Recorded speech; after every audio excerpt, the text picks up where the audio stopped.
இந்த காட்டுக்கருப்பு கலை ஏற்கனவே வந்து பாத்தீங்கன்னா சோசியல் மீடியால லூசுத்தனமா ஏதாவது சில விஷயங்களை செஞ்சுக்கிட்டு வரவங்க எல்லாரையும் வந்து பாத்தீங்கன்னா டார்ச்சர் பண்ணிக்கின்னு தொல்லை பண்ணிக்கின்னு எரிச்சல் உண்டாக்குற மாதிரி பேசின்னு இந்த மாதிரியான விஷயங்கள்லாம் செஞ்சுட்டு இருப்பாரு. கண்டிப்பா எல்லாருமே தெரிஞ்சிருக்கும். ஆரம்ப காலங்கள்ல நல்லா பாட்டெல்லாம் பாடிக்கிட்டு நல்லா டான்ஸர்லாம் பயங்கரமா பண்ணிட்டு இருந்தாரு. ஏன் அவர் இப்படி மாறினாருன்றது தெரியல. முன்ன மாதிரி அதே மாதிரியே பண்ணிருக்கலாம். இன்டர்வியூ எடுக்கிறன்ற பேர்ல நிறைய பேரை வந்து பாத்தீங்கன்னா ரொம்ப கஷ்டப்படுத்திட்டு இருக்காரு. அதை தாண்டி இப்ப ரீசெண்டா நடந்த அந்த லாரன்ஸ் இஷ்யூல லாரன்ஸ் மாதிரியே இருக்க ஒரு நபர்னு சொல்லிட்டு ஒருத்தரை போயிட்டு பயங்கர டார்ச்சர் பண்ணிட்டு இருந்தாங்க.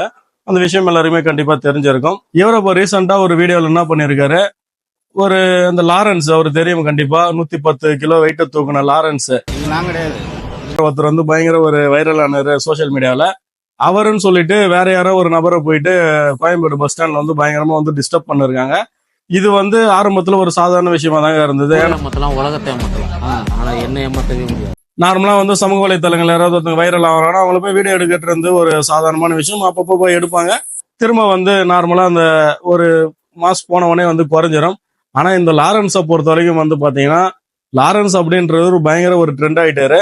அவருன்னு நினைச்சுன்னு வேற ஒரு நபரை போயிட்டு பாத்தீங்கன்னா ரொம்ப டார்ச்சர் பண்ணிட்டு இருக்காங்க ஒவ்வொரு சேனலும் போயிட்டு. அவர் வந்து நான் தான் இல்ல என்னை விட்டுருங்க, என்னோட லைஃப்ல என்னோட ஃபேமிலியில உங்களால பிரச்சனை வருதுன்னு சொல்றாரு. இருந்தும் வந்து பாத்தீங்கன்னா யாரும் வந்து கேட்கல. அவரை போயிட்டு போயிட்டு மறுபடியும் அப்ரோச் பண்றாங்க.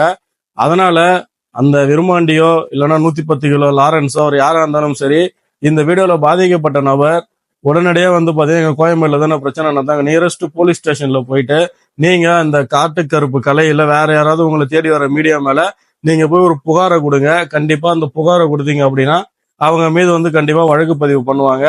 இது வந்து ஐடி ஆக்ட்ல இதுல தான் வந்து பண்ணணும்ன்ற அவசியம் எல்லாம் கிடையாது. இந்திய தண்டனை சட்டத்திலே வந்து பாத்தீங்கன்னா அவங்க மீது வந்து வழக்கு பதிவு பண்ண முடியும்ன்ற ஒரு விஷயத்த கட்டாயம் நீங்க எல்லாரும் தெரிஞ்சுக்கணும்.